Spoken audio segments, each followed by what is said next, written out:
जय गुरुदेव।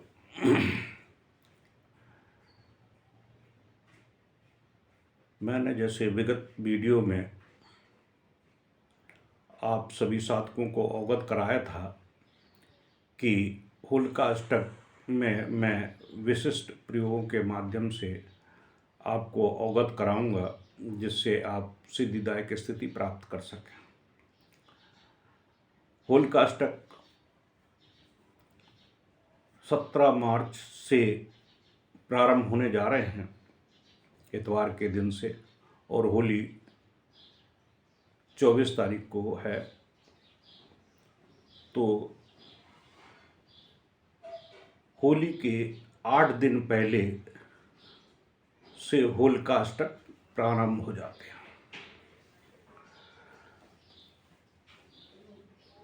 इन होलिका अष्टक में और दोनों होलिका अष्टक, होली से 8 दिन पहले और 8 दिन बाद, दोनों होलिका अष्टकों में 2 प्रक्रियाएं संपादित होती हैं।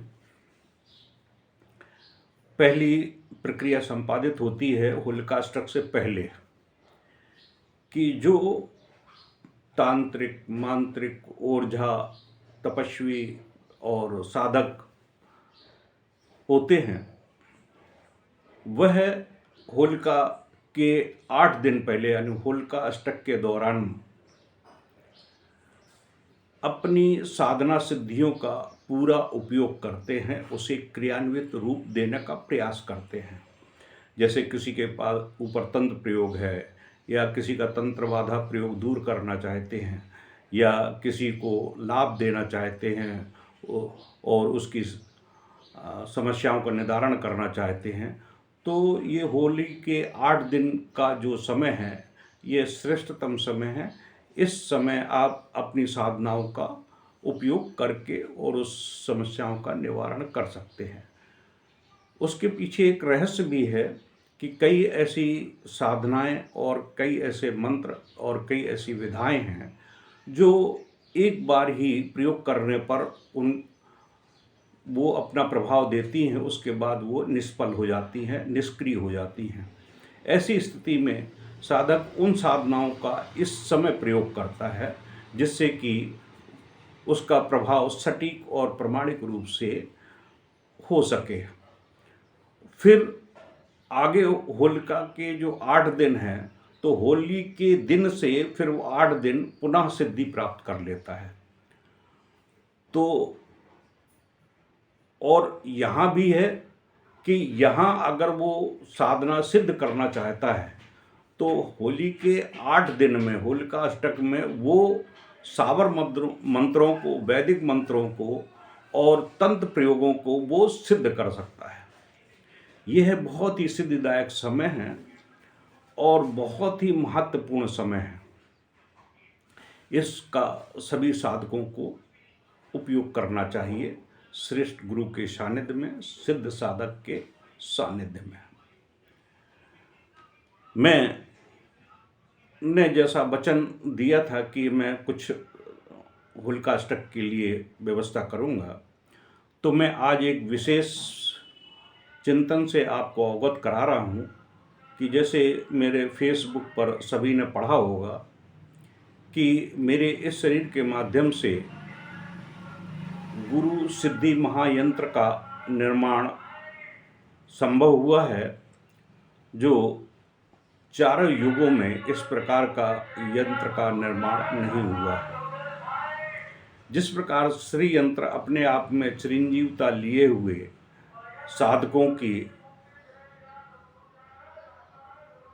पूर्ण व्यवस्थाओं को उसके अनुकूल उपलब्धता कराने के लिए, क्योंकि विनिमय का साधन वर्तमान समय में मूल पैसा है, और लक्ष्मी का जो मूल यंत्र है, जहाँ लक्ष्मी पूर्ण निवास करती है, वह है श्री यंत्र। तो जिस प्रकार से श्री यंत्र अपने आप में चिरंजीवता लिए हुए सभी साधक की मनोकामनाओं को पूर्ण करता है, ठीक इसी प्रकार से मेरे द्वारा जो निर्मित गुरु सिद्धि महायंत्र है,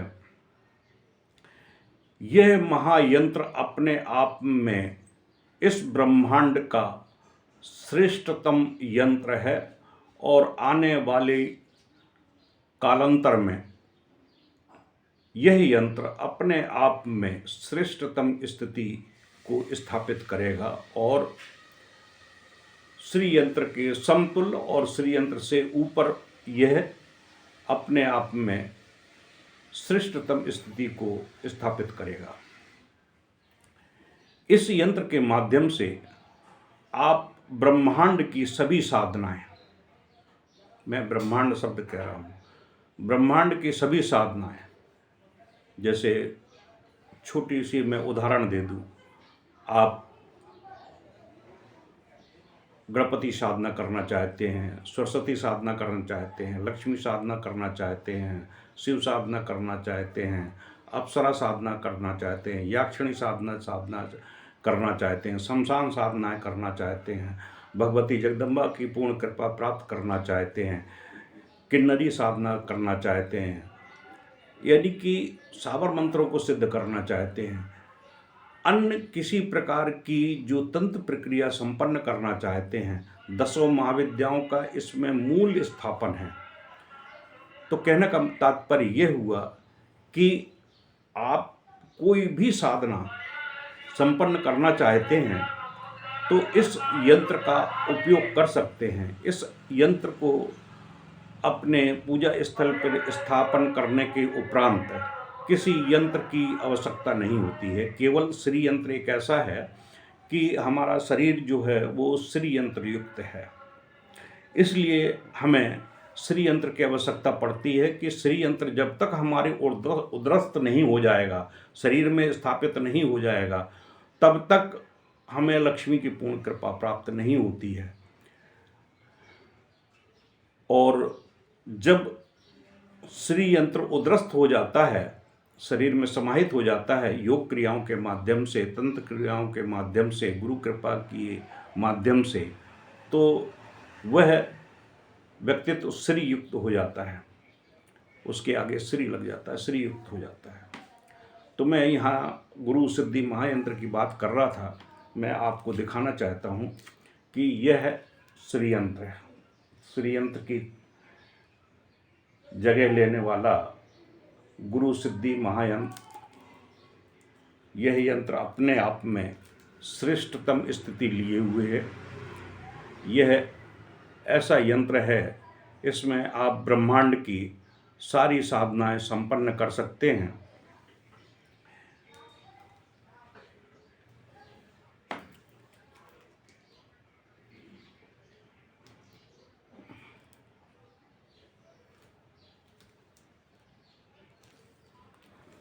सीधा पोर्शन ये है, ये देखिए,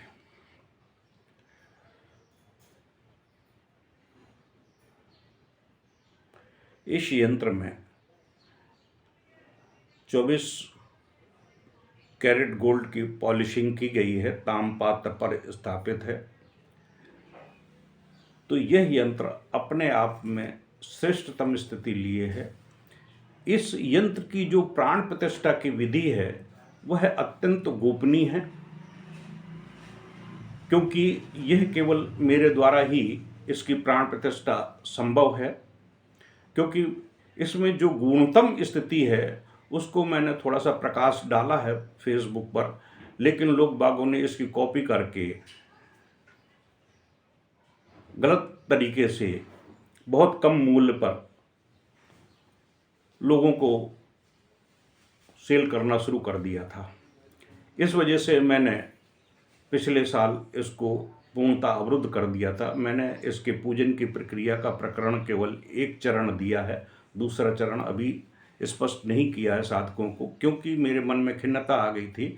लोग बागों ने इसकी कॉपी बनाकर और मेरे नाम का उपयोग करके और सेलिंग की व्यवस्था कर ली थी। इसलिए मैंने उन सब चीज़ों को गुप्त रख दिया था कि जो साधक व्यक्तिगत रूप से मेरे से संपर्क करके लेंगे, उनके द्वारा उनके लिए मैं इसकी प्राण प्रतिष्ठा करूंगा।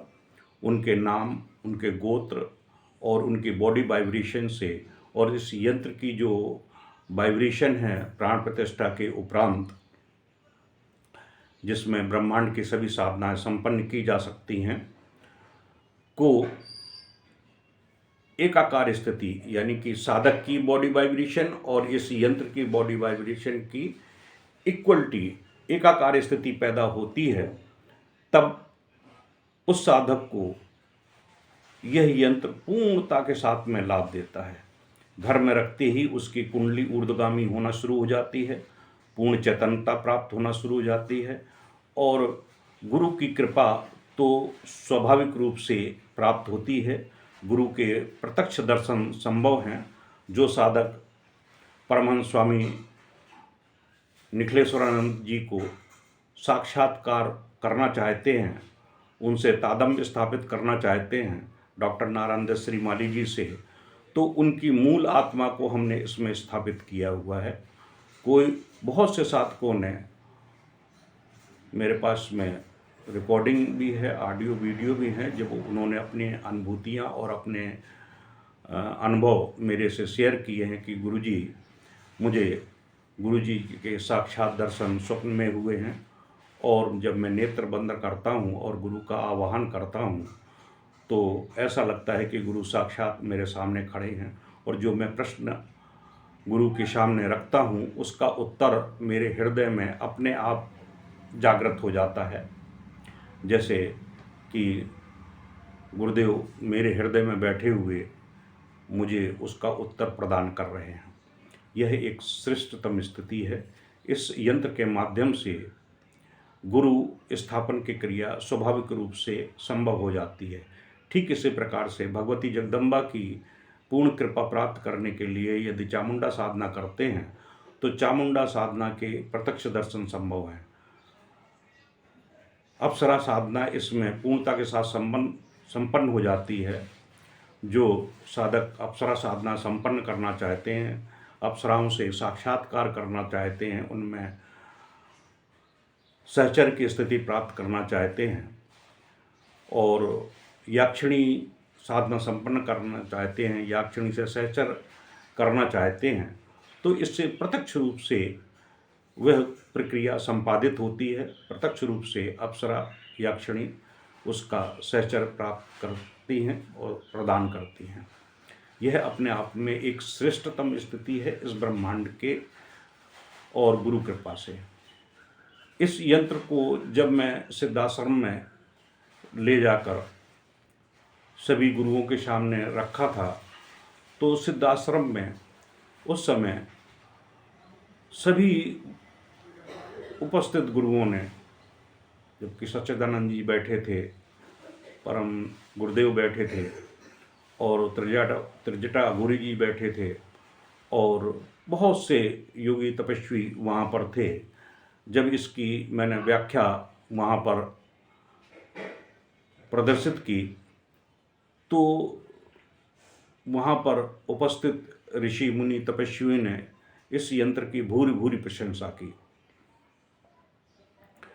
त्रिजटा गुरु ने तो यहाँ तक कहा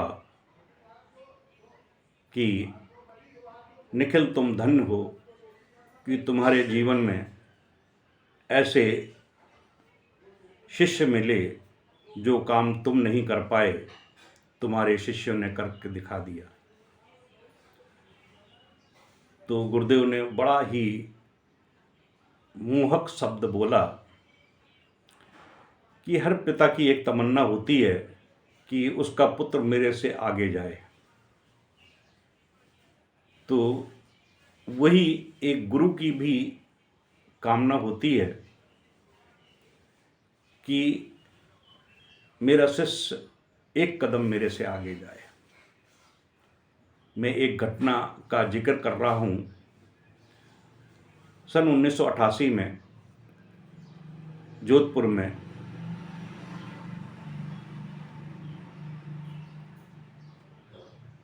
शिविर था। तो शिविर का दिन का कार्यक्रम समाप्त हो गया था।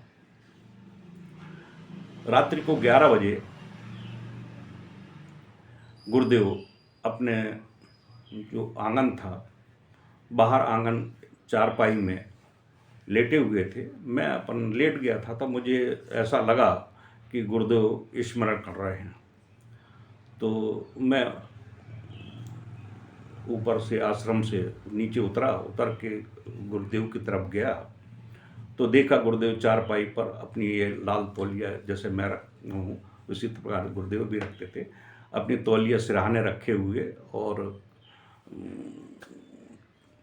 एक चारपाई थी, उसमें कुछ बिछा नहीं था, वैसे ही लेटे हुए थे। कनक पांडे गुरुदेव का सर दबा रही थी, राम सेवक यादव थे, वो एक पैर दबा रहे थे, और एक साधक और था, वो दूसरा पैर दबा रहा था।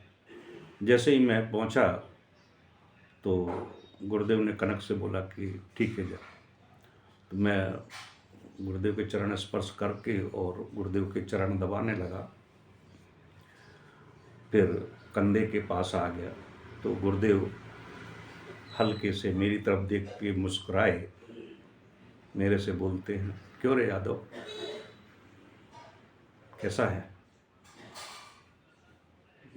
मैं बोल तो सकता नहीं था कुछ भी।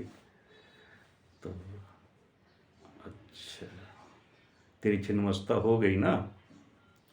क्योंकि छिन्नमस्ता ने, जब मैंने छिन्नमस्ता साधना की थी, जब वह प्रत्यक्ष हुई, तो छिन्नमस्ता ने गुरुदेव को बोला था कि निखिलेश्वरानंद तुम धन्य हो कि तुम्हें ऐसे शिष्य मिले हैं। और छिन्नमस्ता ने गुरुदेव को बहुत कुछ कहा था। तो गुरुदेव ने शिविर में इसका व्याख्यान भी दिया था कि मैं आज अपने आपको गौरवान्वित अनुभव करता हूँ, गर्व करता हूँ कि कोई साधक, मेरा शिष्य कोई साधना संपन्न करता है, उसका इष्ट मेरे से साक्षात्कार करके और मुझे उसकी उपलब्धियों के बारे में बताता है, तो मेरा सीना गर्व से चौड़ा हो जाता है। तो ये तो वहाँ शिविर में बताया, तो मेरी तरफ देख के गुरुदेव, मैं कंधा दबा रहा था, तो धीरे से मुस्कुराए, तो मेरे से कहने लगे, क्यों रे यादव, तू मेरे से भी आगे जाएगा क्या? मैं उस समय कुछ समझ नहीं पाया, लेकिन उसके बाद जो प्रक्रिया मेरे साथ संपादित हुई, तो गुरुदेव के वो शब्द मुझे आज तक लगते हैं। क्योंकि जब से 84 में भावनगर में जब मुझे दिव्य शक्तिपात हुआ, उससे पहले भी मैंने 17 बार काली साधना संपन्न कर रखी थी, गुरुदेव उससे पहले ही, और भगवती काली ने ही मुझे गुरु की प्राप्ति करवाई थी।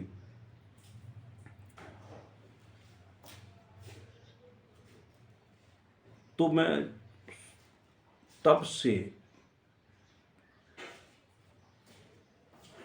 और 88 तक लगातार अछत रूप से कभी भी बिना ब्रेक के साधनाएं संपन्न करता रहा हूँ।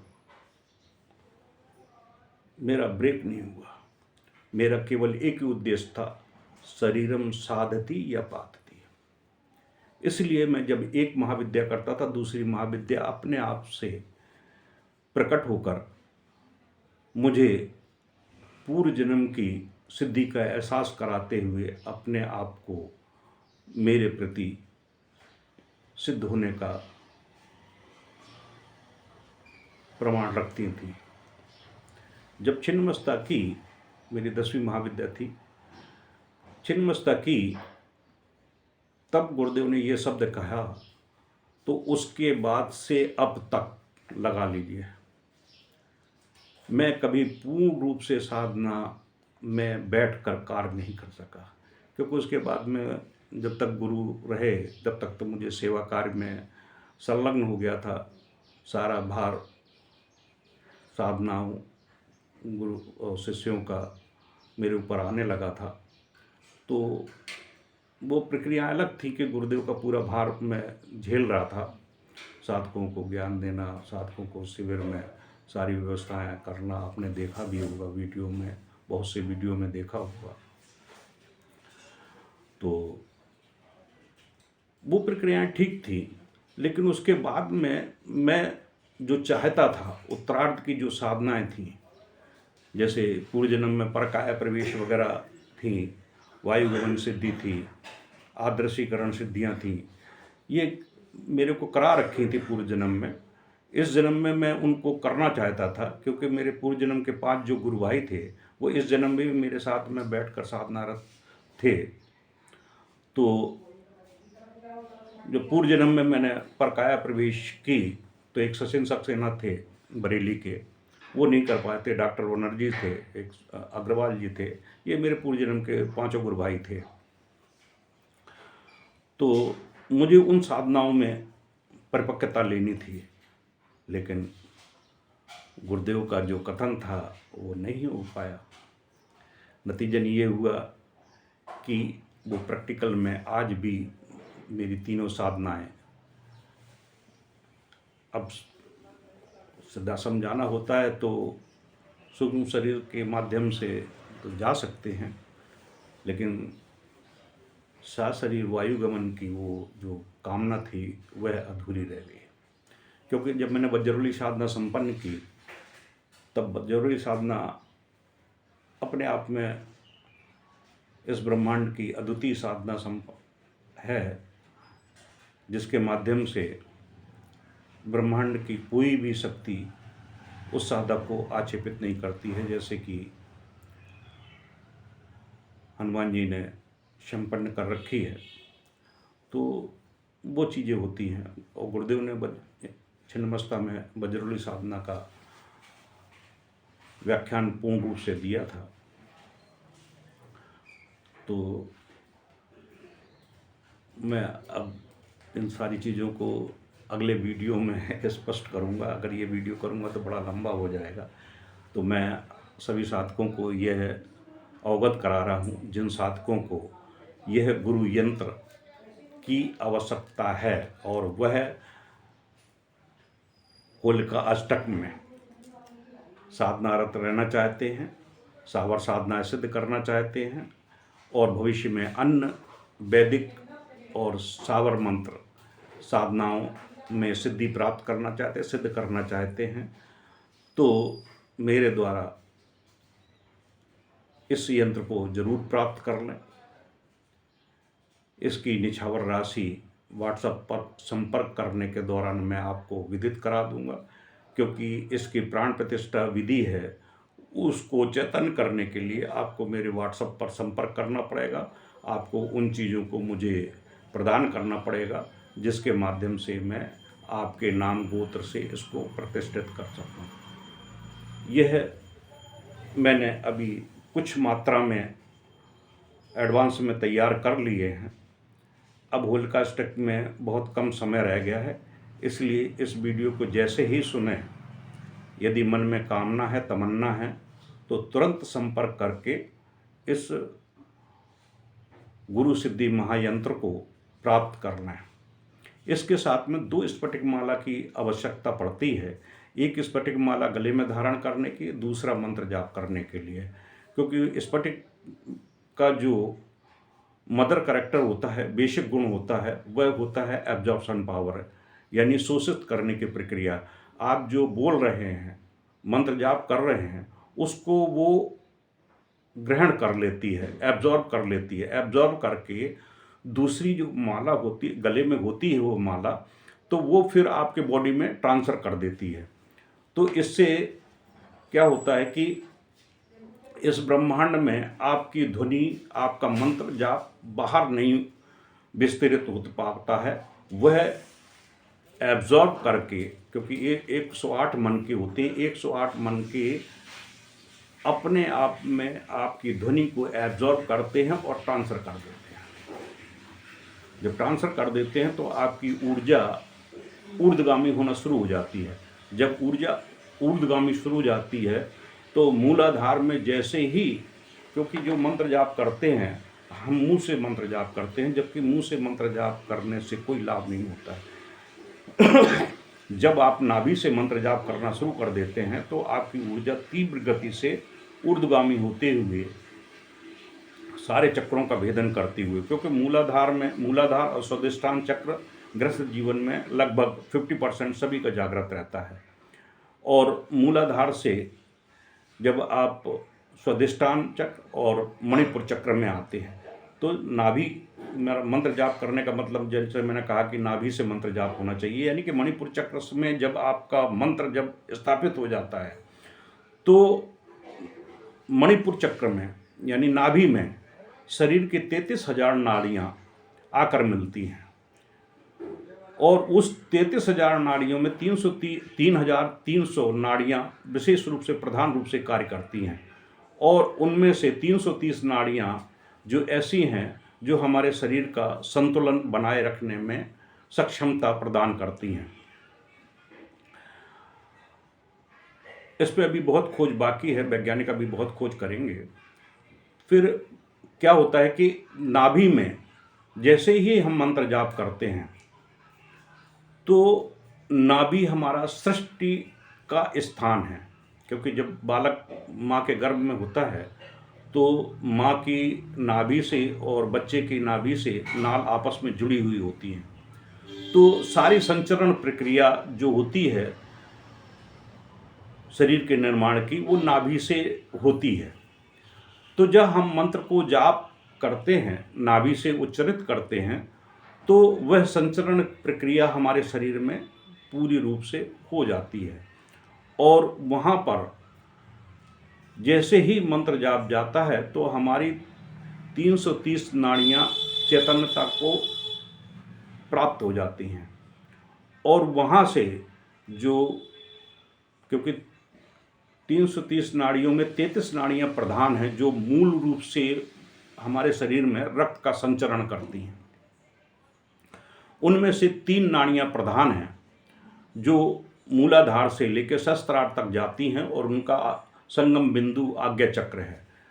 हमारे मूलाधार से जब कुंडली ऊर्ध्वगामी होती है तो पहले मूलाधार को, फिर स्वादिष्ठान चक्र को, फिर मणिपुर चक्र को, फिर अनाहत चक्र को, फिर विशुद्ध चक्र को, फिर आज्ञा चक्र को स्पर्श करती हुई जब आती हैं तो जैसे ही आज्ञा चक्र में आती हैं तो वो त्रिकालदर्शिता प्राप्त हो जाती है, हमारे त्रिनेत्र जागृत हो जाते हैं, भौतिक चक्षु, ज्ञान चक्षु, दिव्य चक्षु, तीनों चक्षु जागृत हो जाते हैं और फिर वहाँ से गुरु कृपा प्राप्त होती है तो उस साधक का सहस्त्रार भी जागृत हो जाता है। तो यह जो यंत्र है यह कुंडली जागरण करने में विशेष रूप से सहायक है। जैसे ही वह मेरे संपर्क में आएगा तो उसकी कुंडली स्वतः ही जागृत होना शुरू हो जाती है। बहुत से साधक हैं, करीब 15-20 साधक तो ऐसे हैं कि जिनकी कुंडली पूर्ण 1 हफ्ते के अंदर सहस्त्रार को स्पर्श कर गई है और वो उनको वो अनुभूतियाँ प्राप्त हुई, कई जन्मों का साक्षात्कार उनको प्राप्त हुआ और उनने जो साधनाएं सिद्ध कर रखी थी लेकिन उनका प्रस्फुटीकरण नहीं हुआ था, तो उनका प्रस्फुटीकरण हुआ। जब प्रस्फुटीकरण हुआ तो उनसे साक्षात्कार करने की स्थिति पैदा हो गई, उनसे मिलन की स्थिति पैदा हो गई और वह अपने इष्ट से वार्तालाप करने में सक्षम हो गया। तो ऐसी स्थितियां जब साधक के अंदर पैदा हो जाती हैं तो ये अपने आप में श्रेष्ठतम स्थिति है, क्योंकि यह गुरु कृपा पर आधारित है। साधक में जितना श्रद्धा, समर्पण और विश्वास होगा उतनी ही आस्था, श्रद्धा, विश्वास, समर्पण के साथ में गुरु की कृपा अपने आप उस पर निछावर हो जाती है और वह साधक सिद्ध प्रद स्थिति में पहुंच जाता है।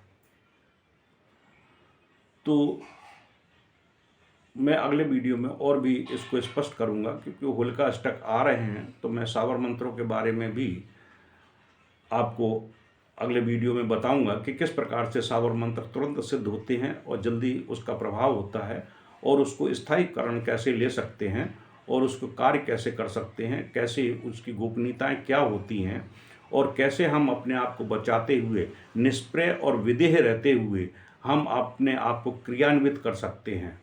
यानी दूसरों का अगर कार्य करना है तो हम अपने आप को कैसे बचा सकें, उसके कर्म दोष हमें आक्षेपित ना करें। तो इन चीज़ों पर भी प्रकाश डालूंगा। तो आप सभी को इसका ज्ञान प्राप्त हुआ है। आप ज़्यादा से ज़्यादा शीघ्र अतिशीघ्र इस गुरु यंत्र को प्राप्त करने की अगर चेष्टा करना चाहते हैं तो अवश्य कर लीजिए। व्हाट्सएप पर मैं इसमें भी लिंक दे दूंगा।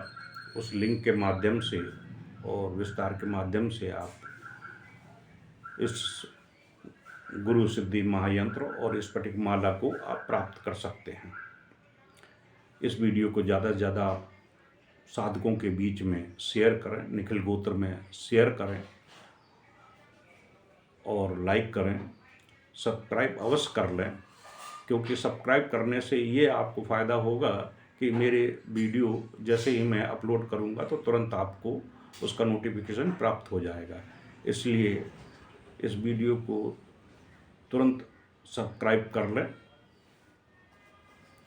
और जितने भी साधक हैं उनको अवगत कराने की व्यवस्था करें। ठीक है। इतने जय गुरुदेव।